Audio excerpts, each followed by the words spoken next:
Finalmente, me alegra mucho, es todo un placer y un honor presentar a Germán Mosquera, quien nos va a hablar hoy sobre astrofísica relativista, que es el campo de especialidad de él, concretamente sobre ondas gravitacionales y agujeros negros.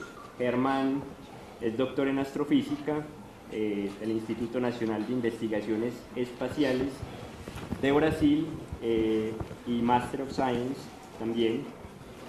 Como parte de este doctorado, Germán estuvo 2 años en la Universidad de Cambridge, en Inglaterra, haciendo parte del grupo, de los grupos de investigación dirigidos por Stephen Hawking y por Peter Eggleton.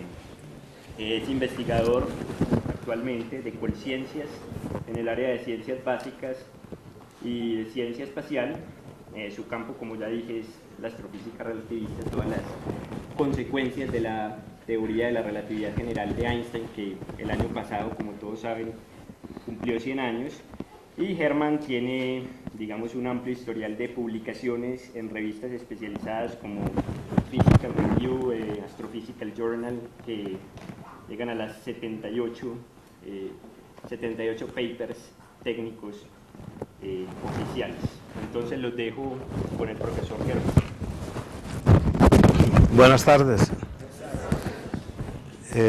Primero, pues, ante todo agradecerles a todos ustedes tener la oportunidad de sacar un tiempecito para venir a escuchar un poco sobre esta reflexión a la cual los invito hoy.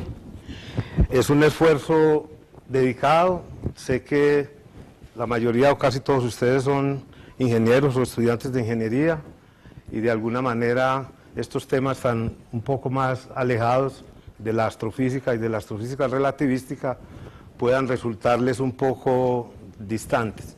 Pero vamos a hacer todo el esfuerzo posible para que nos podamos comunicar de una manera fluida y que ustedes puedan captar el mensaje que les invito a que intente extraer de lo que vamos a conversar y de esa manera se hagan a una mejor comprensión de qué nos están diciendo los actuales investigadores en estas áreas de la astrofísica, de la relatividad general y principalmente este boom que en estos días tuvo la detección por primera vez de manera gravitacional de las ondas previstas por Albert Einstein en 1916, justo hace 100 años, cuando salió el primer artículo sobre la existencia de las ondas gravitacionales, según la teoría de la relatividad general de Einstein. Como rápidamente les mencionaba Juan Diego, hemos hecho una carrera en estos tópicos en el mundo exterior. La mayor parte de mi carrera se ha hecho en Brasil y en Italia, en la Universidad de Roma La Sapienza y en el Instituto Nacional de Investigaciones Espaciales en San Paulo y en el Centro Brasilero de Pesquisas Físicas en Río de Janeiro.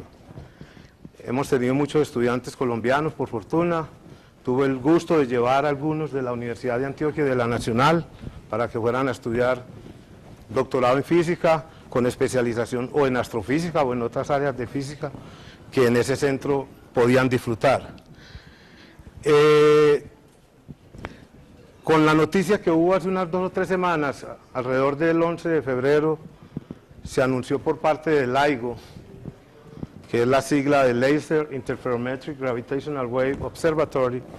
Ese instituto, ese centro en Estados Unidos, divulgó por primera vez que habían definitivamente observado de manera gravitacional las ondas gravitacionales. ¿Qué es eso?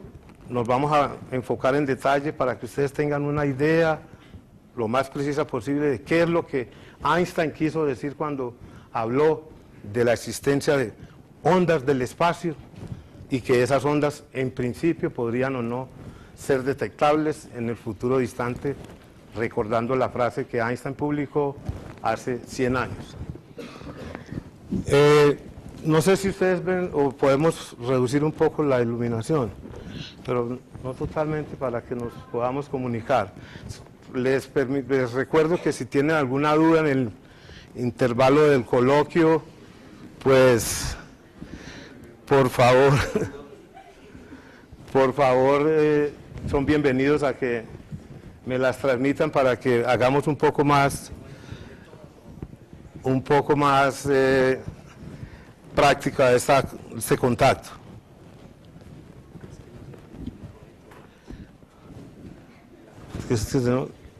No creo que se vea bien de allá, sí.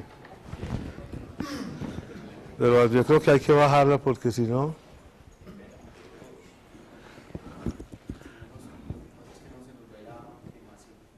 Ese es el problema.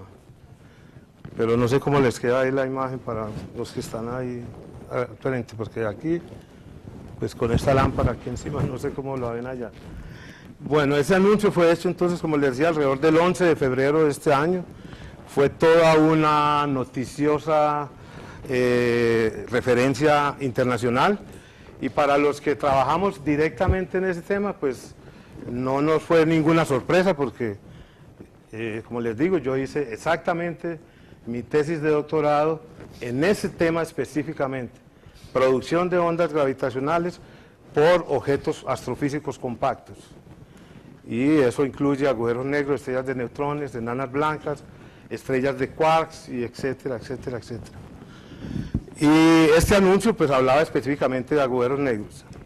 Vamos a ver en esta reflexión que lo que dijo el documento al cual hago referencia es el artículo científico que publicó esta noticia. Es un artículo que salió en la revista Physical Review Letters, que es la revista pues para los entendidos en publicaciones científicas, es la revista, pues ahorita lo pasan por ahí, es la revista que cualquiera que se respete gustaría tener su nombre publicado, con su trabajo científico publicado en esta revista. Esto significa que muy probablemente quienes publicaron este trabajo, en 1, 2 o 3 años, ustedes van a saber del Premio Nobel de Física de esa época, porque si esto es verdad, pues no hay otra manera que reconocer la grandeza del trabajo que se hizo durante aproximadamente 40 años, buscando construir estos instrumentos con la sensibilidad capaz de medir absolutamente distancias extremadamente pequeñas. Para los ingenieros que nos estamos acostumbrados a poner tolerancias en milímetros y tal vez ahora en nanómetros, los nanómetros son todavía enormes distancias comparado con lo que estos aparatos que les voy a mostrar fueron capaces de medir. Pero la invitación a la reflexión es dentro del espíritu científico. El método científico sigue unas reglas muy precisas, desde la experimentación sustentada por una argumentación teórica racional, sustentable y probable en cualquier contexto y circunstancia, hasta la prueba de que definitivamente estos resultados prueban que hay una confirmación de lo que Einstein 100 años atrás nos había anunciado. Aquí, pues no sé si distinguen bien esta imagen, aquí en este,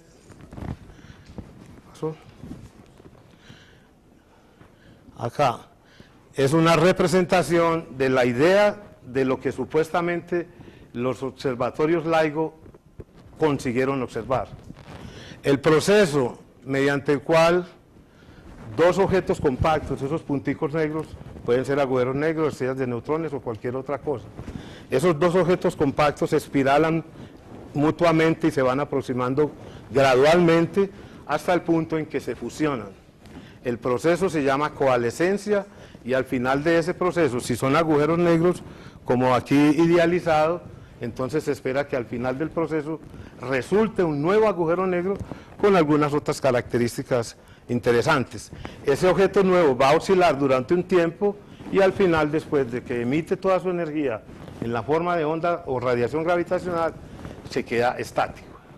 Esos argumentos son argumentos teóricos que lo hemos estudiado durante 40, 50 años tal vez, y que somos capaces de probar que desde el punto de vista de la teoría de la relatividad general, ese debe ser el comportamiento de un sistema astrofísico como este.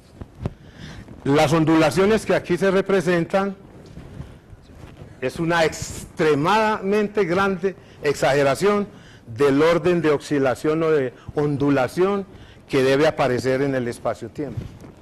en el espacio físico, esto que nosotros ocupamos y que lo llena y lo es todo.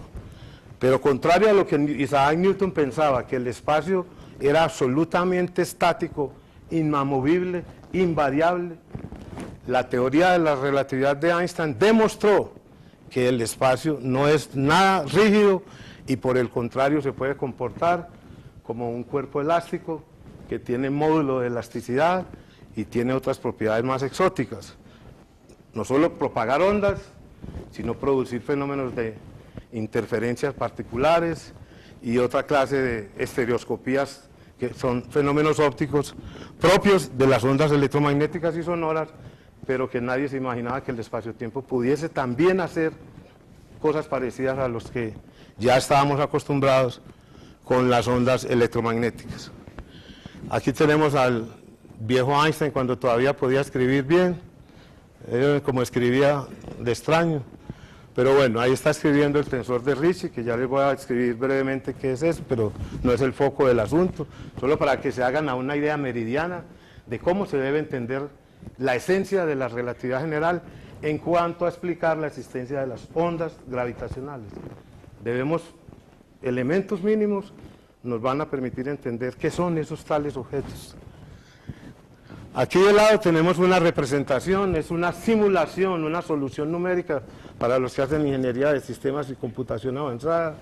Este tipo de trabajo lo hacemos hoy con computadores y supercomputadores y clústeres y superclústeres de computadores para poder simular lo que las ecuaciones de Einstein nos permiten describir, que sería el proceso mediante el cual dos estrellas compactas, por ejemplo agujeros negros, se aproximan mutuamente hasta fundirse en una cosa, vibrar de alguna manera y posteriormente soslayarse y relajarse. En principio esto lo deberíamos encontrar en la naturaleza. La naturaleza desde el punto de vista astronómico es muy rica en fenómenos y ustedes están, pues creo que con la internet y la televisión, están muy familiarizados con lo que uno puede en principio sorprenderse al observar el universo. Hay cantidades de fenómenos excitantes, es una maravilla de tomar un telescopio, sea de rayos X, un radiotelescopio, un satélite de rayos gamma, etcétera, y observar el universo. Este tipo de cosas se observan. Yo, como les mencionaba y les decía al colega ahora, he pasado casi 35 años dedicado a explorar la naturaleza de las ecuaciones de Einstein y la intención es que ustedes meridianamente comprendan la fuerza de las ecuaciones de Einstein para describir el mundo natural que observamos. Probablemente hoy en ingeniería no lo usen, por lo menos ahora, pero los que hagan ingeniería con GPS y telecomunicaciones se van a deparar con que tienen que aprender relatividad especial y relatividad general si quieren saber cómo funciona un sistema de GPS. Si no, esos no los podemos poner allá porque nadie los puede sincronizar. Pero eso es otro cuento. Y aquí tenemos una galaxia maravillosa que hemos estudiado con algunos colegas en Brasil y en Roma, la galaxia NGC 4258, que es una galaxia en la cual se cree que exista en la región central, es una de tantas, ahora les muestro algunas, pero esta es una de tantas en las cuales se cree que existen dos agujeros negros muy próximos en un proceso parecido al que aquí está representado o idealizado en esta representación de cómo se producen oscilaciones en el espacio-tiempo. Esta galaxia es una galaxia, como les digo, muy visible en el hemisferio norte, se ve pues desde latitudes muy altas y es muy estudiada precisamente porque queremos entender la estructura de esta galaxia y en particular la forma como emanan de esta región central esas estructuras blancas que ustedes ven aquí, para acá y para allá, que nosotros llamamos jets o chorros pues en español. Para los que no han seguido un poco ese recorrido científico que hemos hecho en ondas gravitacionales, hace unos 3 años, 4 años ya en julio, próximo serían 4 años en que publicamos en la Nova Publisher en New York este libro sobre el futuro de la ciencia con ondas gravitacionales, ¿Qué es lo que esperamos? Repito, esta reflexión que les invito a que sigan en este momento parte de un principio. Las ondas gravitacionales para mí existen.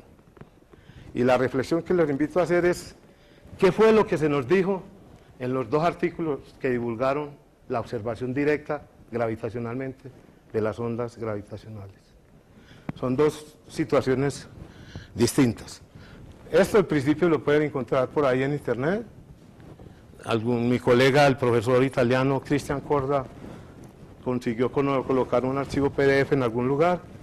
Por ahí lo pueden encontrar para que no tengan que pues, gastarse los pesitos en estos libros. Pero es una publicación que tiene una muy buena reflexión de qué deberíamos esperar encontrar en el universo estudiándolo a través de las ondas gravitacionales. Así como con la luz hoy podemos usar celulares, GPS y etcétera, etcétera, láseres y demás, nuestra idea es que vamos a hacer algo análogo a estos procesos que desde la época de Faraday, Maxwell y el descubrimiento de las ondas de radio por Hertz hasta llegar a lo que tenemos hoy, esperamos que en el futuro no muy distante podamos hacer uso de la onda gravitacional y eventualmente tener láseres gravitacionales, por decirlo de alguna manera coloquial. El punto central es que para allá vamos. Y la idea de este libro era, pues muchos otros han publicado cosas parecidas, pero la idea era hacer una reflexión sobre qué nos espera el futuro si las ondas fueran detectadas. Lo que LIGO, ese instrumento americano, nos dijo es que efectivamente las capturaron gravitacionalmente. Ya vuelvo sobre esos puntos. El evento que estamos haciendo referencia fue codificado con esta sigla en inglés, Gravitational Wave 150914, que es el año 2015, el mes de noviembre, el día 14. Ese fue el día que los instrumentos apropiadamente preparados para que fuesen sensibles a algún evento de esa naturaleza, pudieran y en principio detectaron esas ondas gravitacionales. El anuncio fue hecho en la National Science Foundation en Estados Unidos y está en ese link aquí, que no vale la pena que lo repitamos porque es muy largo ese discurso. Pero el asunto es que vamos a pensar entonces qué es eso. Entonces primero vamos a hacer una especie de retrospectiva. ¿Qué fue lo que Einstein nos dijo? ¿Estaba Einstein convencido de que la onda gravitacional existía? ¿Cuándo nos convencimos que las ondas existen? Y después, ¿cómo llegamos a concebir cómo detectarlas? Entonces vamos a tener que describir qué es una onda específicamente, de qué se trata eso de que el espacio oscila, ondula, y al final vamos a mostrar cómo lo hicieron, si está bien hecho lo que ellos nos mostraron. Bueno, entonces, para los que no están familiarizados, la idea es astrofísica relativística, es el área de la ciencia que usa la teoría de la relatividad general para estudiar los sistemas astrofísicos, llámese estrellas, galaxias, agujeros negros, el universo, etcétera, etcétera. Y la teoría de Einstein fue publicada en 1915 y ella establece una relación muy peculiar, una relación entre la geometría del espacio y la densidad o cantidad de materia o energía que ocupa el espacio. Esa relación es muy, muy particular. Y contrario, como ustedes se acuerdan de las leyes de Newton, las ecuaciones de Einstein establecen ese balance, cómo una cosa se relaciona con la otra. Y ese es el punto en que nos vamos a centralizar hoy. Y después voy a mencionarles entonces en detalle qué fue lo que LIGO dio. ¿Para dónde fue LIGO? Bueno. Entonces aquí tenemos al profesor Albert Einstein. En la imagen del lado izquierdo está indicado cómo él formuló la teoría de la relatividad general. Aquí está escrito en alemán, pero consiguen ver algunas cantidades por ahí que después les van a ser un poquito más familiares a seguir.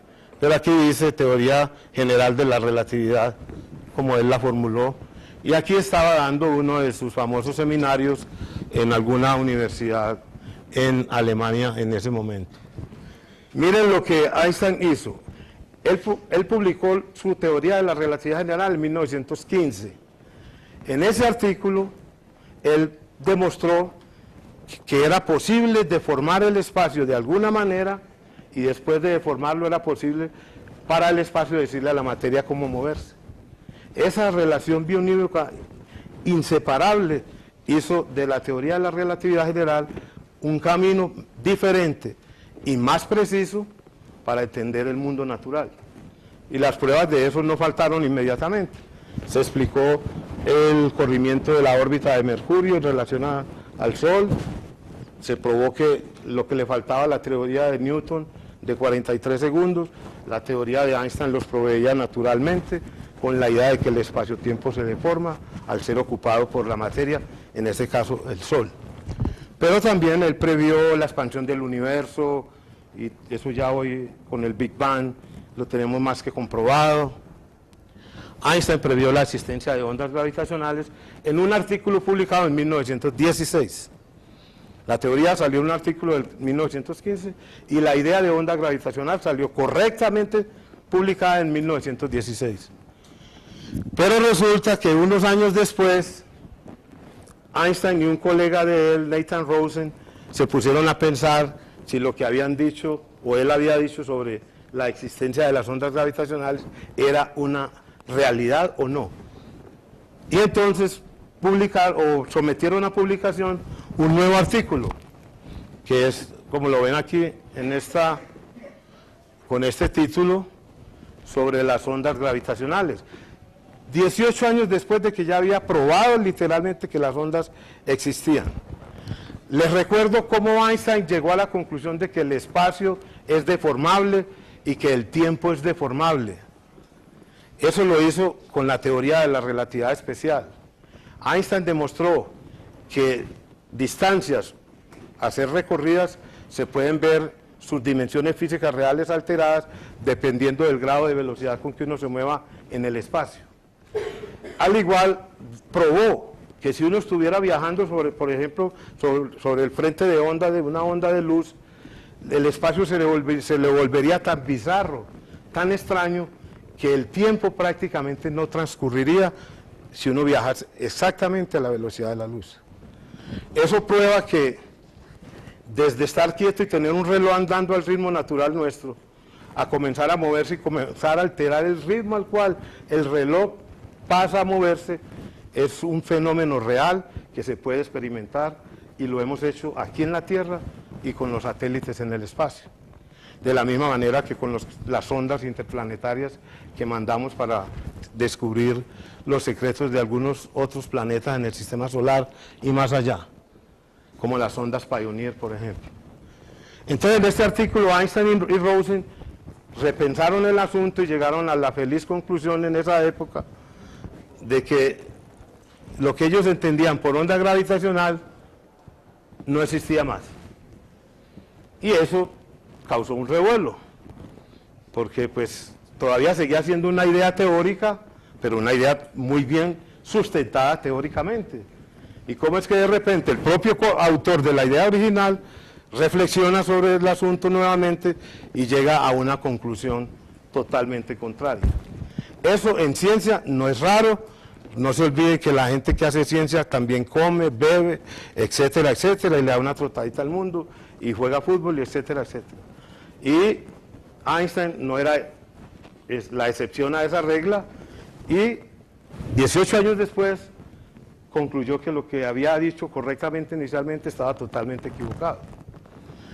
Por fortuna, ustedes saben que el método científico es que si uno tiene una idea que cree que vale la pena y quiere comunicársela a la sociedad, a la comunidad científica o a sus pares, prepara un artículo y lo somete a una revista técnica especializada, que se lo pasa a un especialista en el área que le dice: hombre, hágame el favor, revise bien esto, a ver si esto sí está correcto y si vale la pena que se publique.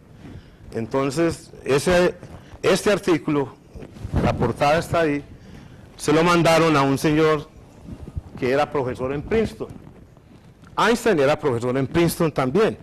O sea, los únicos que medio entendían de relatividad general en el planeta, o por lo menos en Estados Unidos, eran los mismos profesores de Princeton, porque allá estaba Einstein, que fue el que la inventó, y todos los que aprendieron con él. Y resulta que uno de esos referees, de esos colegas de Einstein, estaba de pasantía en California, en Caltech. Y allá le mandaron el artículo de Einstein mientras él estaba esos 2 años de pasantía. Y él se puso a revisar el artículo y concluyó que Einstein estaba totalmente equivocado. Que lo que había escrito ahí era pura, literal, nada. Y le mandó toda esa historia, se la contó al propio Einstein en el report científico, el editor se lo mandó a Einstein, y ¿sabe qué le respondió Einstein al editor de Physical Review? Le dijo, señor, me disculpe, pero yo le mandé mi artículo no para que lo socializara con nadie, era para que me lo publicara. ¿Ustedes entienden ese lenguaje? Ese era Albert Einstein. Y estaba totalmente equivocado. Por fortuna, el referee, que se llamaba Howard Pierce Robertson, le dijo, señor, eso no es publicable, eso está totalmente equivocado, comience de nuevo y chao. Y le mandó sugerencias para corregir. Einstein se enojó, pues como se pueden imaginar, y acabó que después de revisar las sugerencias de Robertson con Rosen, medio corrigieron el artículo y no lo mandaron otra vez como uno hace técnicamente a la revista que le mandó el report, sino que lo mandó a que lo publicaran en la casa de la Madre Juana. Entonces lo publicaron en esa revista que se llama el Journal del Franklin Institute. Nadie conoce eso, solo Einstein. Entonces para allá lo publicaron. Sin embargo, aquí ya tenía algunas correcciones y obviamente se retractó. Recuerden que no fue la primera vez que Einstein se equivocó. Einstein se equivocó muchas veces, por eso les digo, hacer ciencia es ser tan naturales como siempre somos. Einstein lo probó, que se podía hacer, pero no siempre todo sale como nos la pensamos y no siempre es correcto cuanto lo imaginamos. Y en este caso, esto lo pueden encontrar en esta referencia aquí, que en internet lo encuentran, toda esa historia de qué pasó con este artículo y cómo Einstein nunca más, después que le rechazaron la publicación de ese artículo allá, nunca más mandó ninguna publicación a Physical Review. Se volvió enemigo personal de esa revista, que es la revista científica más importante en el mundo. Pero esa reflexión para que tengan presente, que primero había escrito lo correcto, y ya les muestro cómo lo hizo, brevemente, pero por segunda vez volvió a pensar el problema y llegó a una conclusión totalmente equivocada. ¿Por qué? Porque cometió muchos errores de carácter físico, matemático, y obviamente de esa manera solo hay que estrellarse en algún lugar. Bueno, ¿qué es una onda gravitacional según Albert Einstein?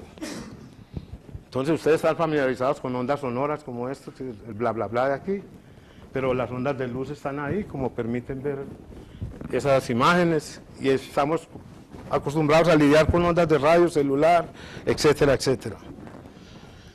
Contrario a las ondas electromagnéticas, que son ondas técnicamente hablando de naturaleza o carácter vectorial, las ondas gravitacionales son ondas técnicamente hablando de naturaleza tensorial. ¿Eso qué significa? Que cuando la onda se propaga, ella puede ir en alguna dirección específica, pero sus efectos se sienten en todo el espacio alrededor de la dirección en que se mueve. Esa naturaleza es la que la hace llamar de carácter tensorial. La onda electromagnética, por ejemplo, tiene dirección de propagación y tiene modos de polarización, que también son 2. Pero contrario a la onda electromagnética, esas ondas experimentan una serie de procesos que no son familiares, ni típicos, ni característicos de la onda gravitacional. Técnicamente y en manera resumida, ¿qué es una onda gravitacional según Einstein? Entonces recuerden, para Einstein ya el espacio se puede alargar, encoger, estirar, y etcétera, etcétera. ¿Y quién hace eso? La materia que ocupe el espacio, siempre y cuando se mueva de una manera muy peculiar. Eso él lo demostró, que se necesita para que la materia se mueva de manera peculiar. Los ingenieros estamos muy familiarizados con unas expresiones que envuelven la teoría de elasticidad y el módulo de elasticidad. ¿Recuerdan bien eso? La ley de Hooke, por ejemplo, para no ir pues para más allá, la ley de Hooke. Ahorita mostramos una analogía interesante. Este tipo de ondas se llaman transversales, por lo que les decía, si se propaga en esta dirección, sus efectos se sienten en la dirección transversal. Son estereoscópicas. ¿Qué es estereoscopía? Una propiedad que básicamente indica que mientras una onda, en este caso como esta, se propaga, actúa como los ojos de un camaleón, ven en 360 grados alrededor. Las ondas electromagnéticas solo ven en la dirección en que se propagan. Ellas tienen una característica que se llama el cono de luz, y entonces el cono de luz es muy estrecho y prácticamente uno solo ve la luz, por decirlo de esta manera. Si yo aprieto el láser, alguien allá lo ve. Usted ve el láser allá, solo al que le quede casi de frente aquí. Esa es una onda electromagnética. Si fuera una onda gravitacional que yo pudiese hacer lo mismo, no solo la ve él, sino que la ve usted y la ve el que está atrás. Porque las ondas gravitacionales tienen esa propiedad, que además de perturbar el espacio por el cual se propagan, también perturban la fuente que las produce. Eso se llama no linealidad en las ecuaciones de Einstein, y esa propiedad es increíblemente interesante desde el punto de vista astrofísico. Después les cuento qué más hay con eso. Pero básicamente, ¿qué es? Una onda gravitacional. Si ustedes imaginan la famosa idea de que el espacio se puede imaginar como una tela plana, un tejido plano, perfecto. Y le ponemos una bola de hierro por ahí en algún lugar. ¿Qué se supone que le pasa a esa superficie que era perfectamente plana? Se curva a medida que se aproxima más y más hacia donde está concentrada esa esfera de hierro pesada, esa cantidad de materia que deforma el espacio. Eso lo tenía Einstein muy claro en la relatividad especial, pero lo tenía por efectos de propagación o desplazamiento y no por efectos de ocupación del espacio. Esa es la relatividad general, la teoría que describe cómo la materia deforma el espacio y cómo el espacio le dice a la materia cómo moverse. Esa relación intrínseca es la que hace la grandiosidad de la teoría de Einstein. Pero básicamente, entonces les decía, una onda gravitacional es una onda de curvatura. Imagínense que pudiéramos, ustedes esperan ver bien aquí la historia, cuando yo coloco el dedo aquí en esta superficie, no solo deforma el menisco, sino que eso se deforma. Pero si yo muevo el dedo muy rápido, manteniendo contacto con la superficie, ¿qué voy a generar? Ondas que viajan por todo en esta superficie del agua. Algo así parece hacer cuando ustedes tienen un cuerpo macizo, pesado, muy denso, ocupando una determinada región del espacio. Por ejemplo, el Sol. El Sol es extremadamente macizo, pero no tan compacto como gustaríamos para producir ondas gravitacionales detectables ya desde el Sol, porque el Sol es un objeto muy extenso. Tiene 740.000 kilómetros de radio, pero si con la misma masa que tiene, una masa solar, lo pusiéramos dentro de un objeto de 10 kilómetros de radio, y entonces le hiciéramos así, por decirlo figurativamente, entonces él comenzaría a vibrar, y al vibrar hace que el espacio alrededor del vibre, y esas ondas se propagan por el espacio. Lo que se propaga es una onda de curvatura, la curvatura que genera el Sol a su alrededor. A esas condiciones de densidad y masa se propagarían y se van hasta el infinito, porque esas ondas, contrarias a las ondas electromagnéticas, uno las puede poner, a las ondas electromagnéticas uno les puede poner barreras. Por ejemplo, al láser, yo le pongo la mano aquí, ya no lo ven más por allá, se pueden bloquear. Ustedes saben que los celulares no solo no funcionan porque las operadoras no sirven, sino porque también los pueden bloquear por otros mecanismos. Les ponen pantallas de interferencia o simplemente bloqueadores y no dejan viajar la onda y nadie la ve, nadie la recibe la llamada. Pero con la onda gravitacional no se puede hacer eso. ¿Por qué? Porque lo que está viajando y lo que se está moviendo es el espacio propio. Y lo único que uno hace es ocupar el espacio, pero no meterse dentro de él, por decirlo de alguna manera. Por esa razón, cuando se produce una onda gravitacional se propaga hasta el infinito, prácticamente sin ninguna disipación o obstáculo. No lo hay. De esa manera, las ondas del Big Bang, por ejemplo, las deberíamos captar en algún momento. No la mentira que nos dijeron hace unos 2 o 3 años los del experimento en la Antártida, BICEP 2, que salió diciendo que véalas aquí. Hizo un escándalo peor que esto a este, y entonces dijeron vea las ondas del Big Bang. Cuando nos pusimos, pues, toda la comunidad que trabaja en esto, a estudiar seriamente esos documentos y esos resultados, se demostró que lo que habían visto ahí era más o menos, palabras más, palabras menos, nada. Puro ruido instrumental, y otra vez, otra desilusión en la idea de detectar las ondas gravitacionales. En esa imagen del lado izquierdo acá, tenemos una representación de cómo se propagarían esas ondas si el proceso que las produce es la coalescencia y fusión o merging en inglés de 2 agujeros negros que estarían representados aquí por estos objetos, o visto en esta ampliación, estos 2 objetos geométricos que están en interacción. Y estas serían las perturbaciones en el espacio que se propagarían hacia el infinito. Recuerden, esto es una representación de lo que esperamos que suceda. Obviamente las ondas no tienen colores, ni sabores, ni cosa ninguna. Entonces lo que esperamos ver es una propagación, y necesitamos crear un instrumento apropiado para detectarlas y saber si sí pasaron por ahí o no. No las vamos a bloquear como con el celular o con el láser, pero sí las podemos detectar haciendo que algo pase por ahí. Vamos a ver si podemos mirar rápidamente la imagen de la derecha. Estaría en ese link que está ahí. Espero que funcione para que vean lo que sería esa representación. Sí, a ver. Dígame. Por ejemplo, cuando se las ondas en el agua, mientras más distancia se recorre, lo que es el valle y la altura que tienen va disminuyendo. Correcto. Pasa algo también similar con las ondas de luz cuando el universo se está expandiendo. Por eso sabemos las distancias que estamos a las galaxias y todo eso. ¿Pasa un Correctísimo. similar con las ondas gravitacionales? Como les decía, como la onda, contrario a las ondas mecánicas y electromagnéticas, la onda gravitacional no es disipativa. Por lo tanto, su amplitud, desde cuando fue producida hasta cuando nos llegue y siga para más allá, seguirá siendo la misma.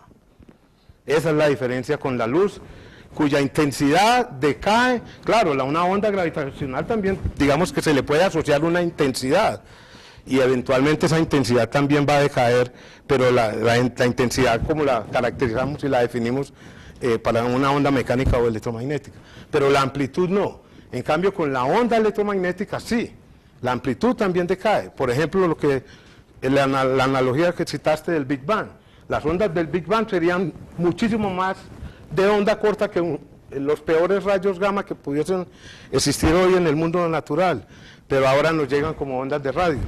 Entonces, no solo cambió la frecuencia y amplitud, cambió la longitud de onda y otras tantas propiedades más, pero con la onda gravitacional eso no sucede. Cuando es lo mismo que estás diciendo, ¿de qué forma serían las ondas gravitacionales si hay en momentos muy cercanos al Big Bang?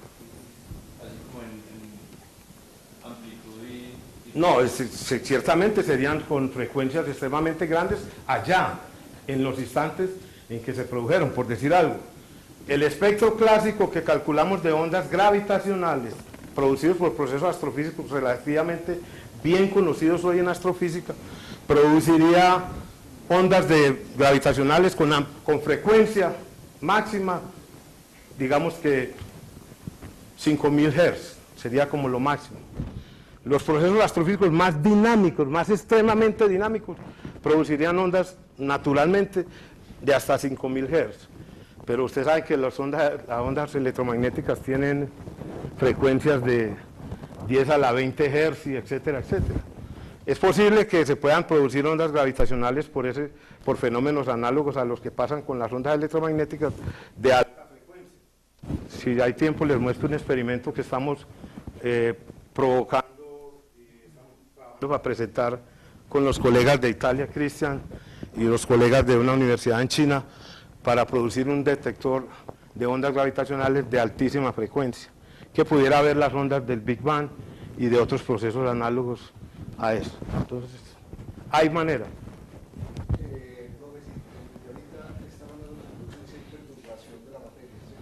¿Cómo? Solo se producen si hay perturbación. O materia o concentraciones altísimas de energía.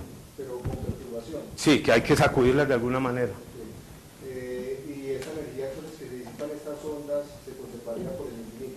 En principio, como les decía ahora, se extiende, pero la amplitud va a la misma. Exactamente. Entonces, porque un cuerpo puede cambiar energéticamente el estado de la materia representado en la energía potencial gravitacional. No entendí bien esa última parte. ¿Por qué entonces un cuerpo qué? La energía gravitacional como tal, ¿cierto? Sí. La energía gravitacional, la que conocemos fácilmente, ¿cierto? Pues las masas, por ejemplo, y la energía que está concentrada en el espacio que las comunica. Exactamente, y esa energía no se transmite por decirlo así en forma de onda. No, esa es simplemente una energía, digamos, estática. Si el sistema no orbita, pues sería estática. Si hace como la Tierra del Sol, esa energía de alguna manera está intercambiando un poco de potencial parasimétrica y viceversa. Porque cuando la órbita se acerca en el perihelio, hay un aumento de velocidad, y cuando se aleja hay una disminución de velocidad, y eso traduce en que las energías potenciales y cinéticas están a toda hora intercambiando, pero no están produciendo ningún tipo de onda gravitacional, por lo menos no de características observables. Pero se puede modelar con las ecuaciones de Planck. Las ecuaciones de Planck. que describe el quantum. No, Gravitacional. el potencial gravitacional es una forma de energía mecánica. Las formas de energía que estás hablando para Planck son formas de energía cuánticas, cuyas reglas y maneras de intercambiarse o trasladarse son totalmente distintas a las que una onda mecánica o una forma mecánica de energía lo puede hacer. Contrario a lo que una onda o energía mecánica puede hacer, la onda cuántica o la energía cuántica no se puede transmitir como a uno bien se le imagina. Solo se pueden hacer mediante paquetes bien definidos de frecuencia y energía, y etcétera, etcétera, y solo así. En cambio, este tipo de energía mecánica, en principio cambia como bien quiere y no hay ningún problema, pero son muy distintas. Bueno, sí. India, pues, tiene la idea que es una frontera, pero entonces, si la energía de esa onda se conserva, ¿qué pasa cuando llega a la frontera del universo? Bueno, la idea exacta es que el universo es finito en el sentido de, imaginémonos una triesfera, pues la esfera que nos representamos de un balón, la superficie de un balón. Eso es un objeto cuyo tamaño es finito, pero no acaba en lugar ninguno si uno recorre la superficie. No hay dónde acabar, simplemente le da la vuelta al mundo otra vez, pero no se acaba. La finitud es que no es hasta aquí, sino más allá, sino que es hasta aquí apenas. Esa es la finitud. Pero la infinitud es que si vos corres por la superficie de ese objeto y te vas a dar la vuelta, tarde o temprano volvés a aparecer de donde saliste. Eso es en principio lo que pasa en teoría de la relatividad general. Para los que no me entendieron bien desde el principio, la teoría de la relatividad general es una teoría cuadridimensional de la naturaleza, para describir la naturaleza. Se necesitan 4 dimensiones, las 3 ordinarias del espacio, arriba, para allá y para más allá, etcétera, y el tiempo. Y el tiempo se vuelve una dimensión, si lo miramos en detalle técnicamente, ahora lo vemos, el tiempo se vuelve una dimensión espacial porque se le coloca la constante de la velocidad de la luz adelante en la definición del elemento de línea o de simplemente la unidad de distancia espacial, y cuando uno hace eso todo se vuelve espacio. Pero se llama espacio-tiempo porque la coordenada nueva en la historia es el tiempo, pero no es una coordenada temporal literalmente, es una coordenada espacial, solo que su naturaleza es de origen temporal porque tiene ese elemento asociado. Tendría un universo pues, donde hipotéticamente hubiera existido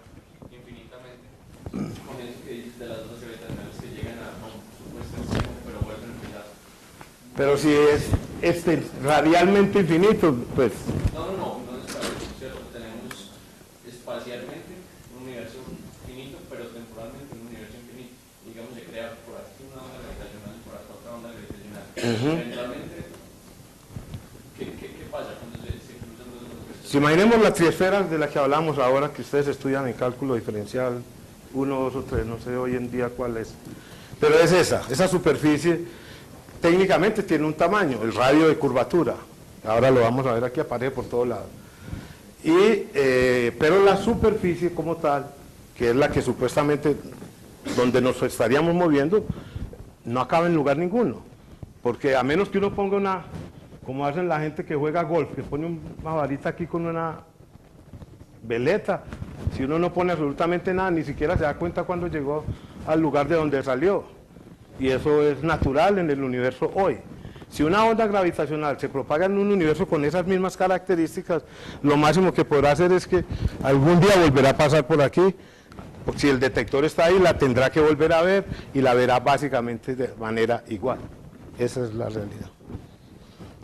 En la relatividad general, estar cerca de una fuente de gravedad produce dilatación temporal, ¿cierto? Entonces, en el caso de los agujeros negros, para un observador externo, lo que ocurre alrededor del horizonte de eventos prácticamente se quieta. Entonces, ¿cómo nosotros estamos recibiendo información de un evento que ocurre para los agujeros negros? Por eso, en esa idea, si ustedes, ahí nos adelantamos un poquitico, pero está muy bien concebida la cuestión.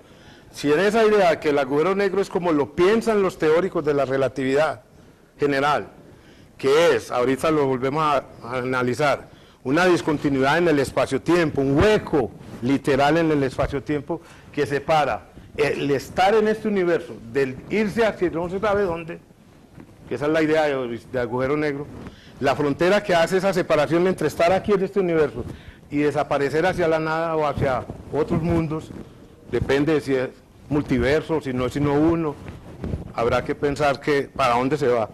Pero el punto es que una vez se atraviesa la frontera, que se llama horizonte de eventos, el camino es sin vuelta, no hay regreso. Pero si uno se aproxima al horizonte y mira para atrás, como cuando uno se está alejando en un barco de una playa y mira para atrás y las cosas comienzan a tornarse distantes. Lo que le pasa a quien esté cerca del horizonte y está haciendo esa mirada para atrás en el tiempo, lo que él va a ver es que absolutamente toda la historia del universo se le presenta en un flash, en un instantísimo de tiempo. Entre más cerca del horizonte, más corto es el intervalo de tiempo en que él ve toda la historia del universo pasar en su frente, digámoslo así, por delante. Y todo porque el tiempo, para los teóricos de la relatividad general, el tiempo cerca o ahí en la superficie del horizonte no transcurre. Y por tanto, por mucho que el universo haya vivido 13.800 millones de años, esos 13.800, para alguien que esté parado ahí, los veas, esto se demora mucho. Entonces, ahí está toda la historia del universo. ¿Para adelante qué cosa? No, si estás parado en el horizonte, ¿qué más vas a ver? El universo, todo se te viene encima. No hay futuro ahí. Todo te llega, todos los eventos más distantes, hasta el más recientemente acontecido, lo vas a ver todo pasar en una película extra rápida. Esa es la idea. Ahorita mencionaste que las ondas gravitacionales estaban direccionadas.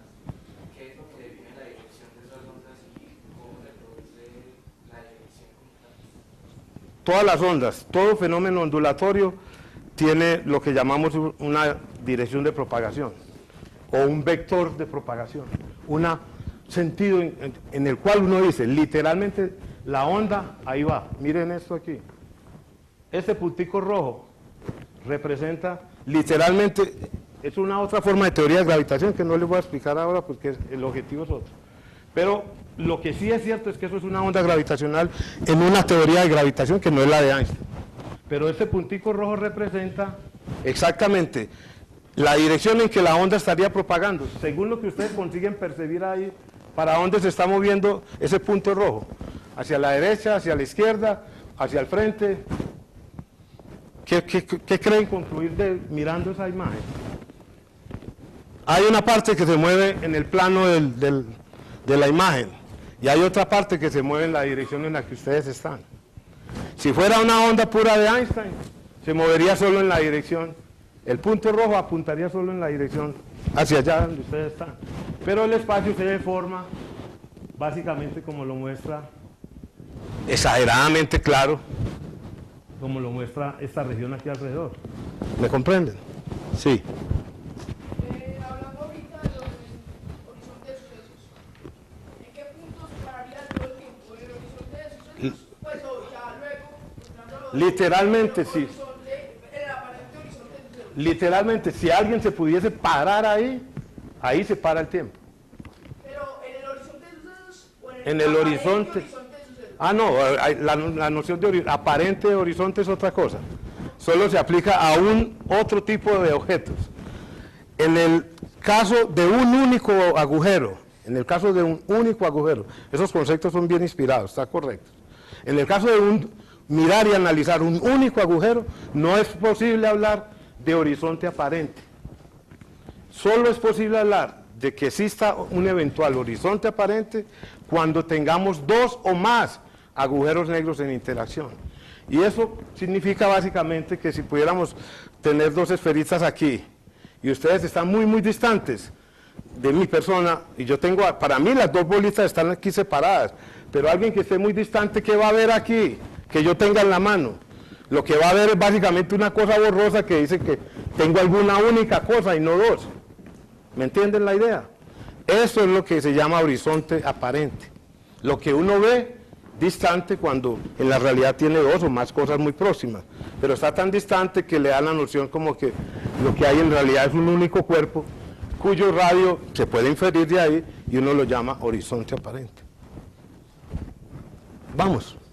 Bueno, entonces, esto para que se den la noción, esto pasaría, esas deformaciones, exagerando obviamente, lo hace también una onda a la Einstein.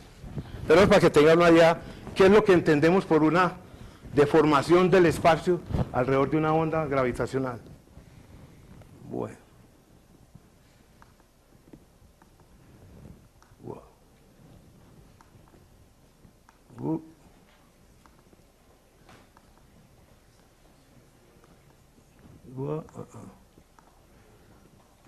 Disculpe, pero no sé qué pasó aquí.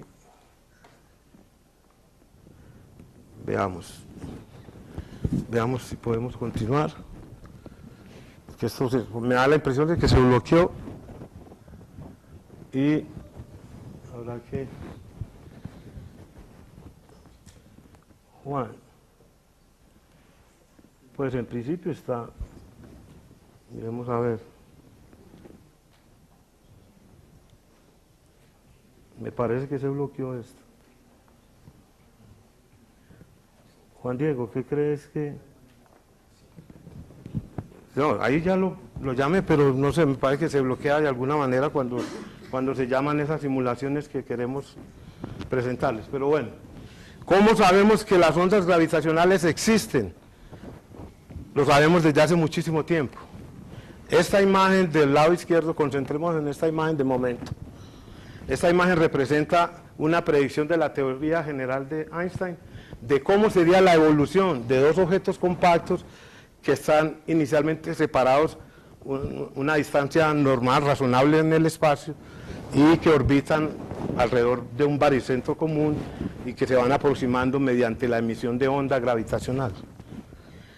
Este estudio, como ustedes ven, se hizo desde 1974, que fue cuando se descubrió el pulsar binario 1913+16, que son simplemente dos estrellas de neutrones que emiten rayos de luz en la forma de un láser, por eso lo llamamos pulsares, que la luz nos pasa como cuando pasa la luz de la farola o linterna de una patrulla, etcétera, y esos pulsares se mueven mutuamente en órbita y se estudiaron durante casi 30 años, aquí en este caso 20, pero estamos en 2016 ya, y esa curva se extiende perfectamente como está indicado aquí. Los puntos rojos representan las observaciones sistemáticas medidas por la gente de Arecibo durante esos 20 años en esta figura, pero va más allá. Y la curva en azul es lo que predice la teoría de la relatividad de Albert Einstein. Esa concomitancia casi perfecta entre lo que la teoría representada por la curva y los puntos rojos, que son las observaciones sistemáticas que hicieron desde Arecibo, prueban que este sistema orbita y se aproxima mutuamente única y exclusivamente por la acción de emisión de onda gravitacional. Los que hicieron ese estudio, Joseph Taylor y Hulse, Russell Hulse se ganaron el premio Nobel en 1994 por haber demostrado que esa era la correcta predicción de la relatividad general. Einstein estaría correcto, habría dicho cómo deben moverse esos cuerpos dinámicamente ligados gravitacionalmente. Eso lo hicieron hace mucho tiempo y sabemos que la onda existe por eso. Pero estas observaciones se hacen con un instrumento que se llama radiotelescopio. Entonces, la emisión de los pulsares es la que nos da la información de cómo evolucionan y los estudiamos con rigor y detalle. Pero aquí, contrario a esto, lo que LIGO vio fueron, ahora les muestro cómo funciona en detalle el aparato, el movimiento, como por decir algo, dos masas, esta masa que tenemos aquí, esta otra, que están de alguna manera conectadas gravitacionalmente, ligadas por un láser que se apunta de aquí hasta acá y vuelve hacia aquí. Y entonces estas cosas se mueven. Si una onda gravitacional pasa así, asá o asá, por donde venga, hará que estas cosas se muevan. Y el movimiento, por muy pequeño que sea de estas cosas, es perceptible siempre y cuando los aparatos hayan sido construidos técnicamente en esa sensibilidad que se requiere para medir lo poquito que se desplaza. ¿Y cuánto se desplaza? Ahora vamos a ver cuánto se desplaza. Esto es lo que básicamente son los modos de polarización de la teoría de Einstein, solo estos dos. Ahora los vemos en detalle. Un modo que hace que el espacio se mueva así, mientras se mueve asá. Y el otro modo de polarización, al mismo tiempo el espacio se mueve así y la otra dirección se mueve asá. Todo al mismo tiempo, como vieron en la representación que acabamos de ilustrar hace un momento.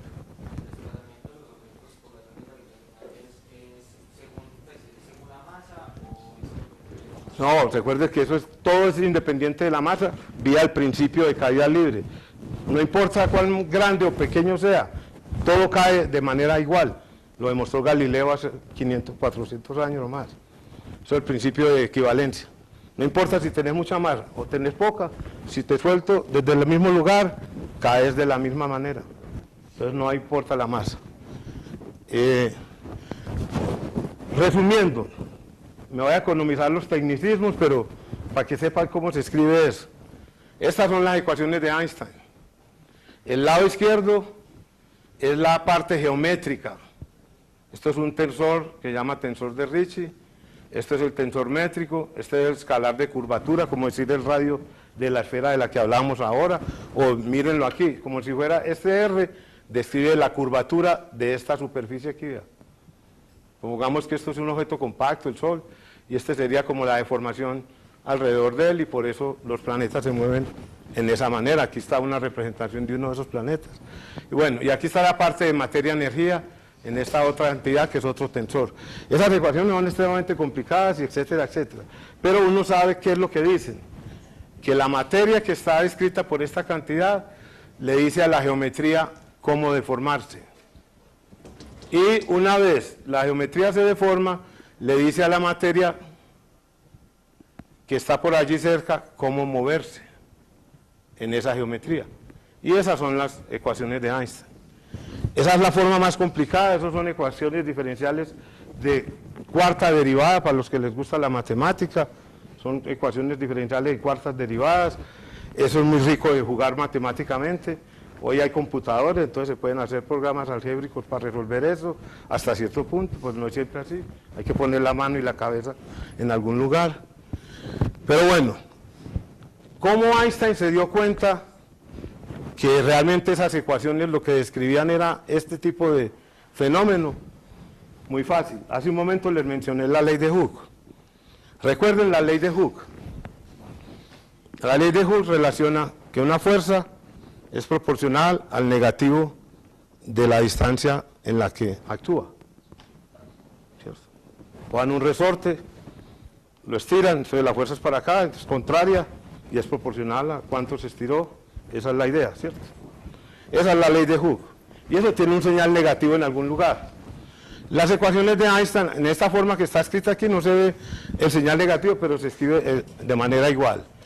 Y se puede demostrar que esta forma geométrica de aquí y esta cantidad del lado allá se pueden escribir de manera que uno vea literalmente la misma forma de la ley de Hooke. Pero al verla se da uno cuenta que el coeficiente está del otro lado, está de este lado. Y por esa razón uno se pregunta, pero entonces ¿cuánto se deforma el espacio si pongo una cantidad de materia muy grande aquí? Einstein se dio cuenta que la deformación es muy pequeña. El espacio es extremadamente rígido, pero no absolutamente rígido como pensaba Newton. Por esa razón, él se dio cuenta que si manipulaba estas ecuaciones usando lo que aquí se llama, esto que llamamos teoría de perturbaciones, que es cosa que los físicos saben hacer y los matemáticos saben hacer hace mucho rato, después de hacer esta sustitución de esta expresión del lado, de esto que está aquí es esto, lo sustituyen por esto, lo ponen acá y resuelven esa maquinita, consiguen esta ecuación que está aquí al lado. Esto es una ecuación de onda. Todo físico que vea este aparatico que llama un operador diferencial que llama D'Alembertiano, sabe que esto describe una onda. Y la forma de este aparatico, que es ese cuadradito, mírenlo aquí cómo se escribe, tiene segunda derivada temporal y la parte espacial que es el laplaciano, y eso es todo físico, todo matemático sabe que eso describe una onda. Pero ahora, contrario a la onda electromagnética, la onda es de espacio, porque esta cosita que está aquí es el espacio propio, solo una perturbación en el espacio. Y esas son la forma como se entienden las ecuaciones de Einstein. Miren que esta parte aquí solo cambia por un factor 2, miren que ahora sí aparece el señal negativo del que les hablaba, y estas ecuaciones literalmente describen que una concentración de materia-energía deforma el espacio, y que si lo movemos apropiadamente, esa deformación viajará por el espacio hacia el infinito.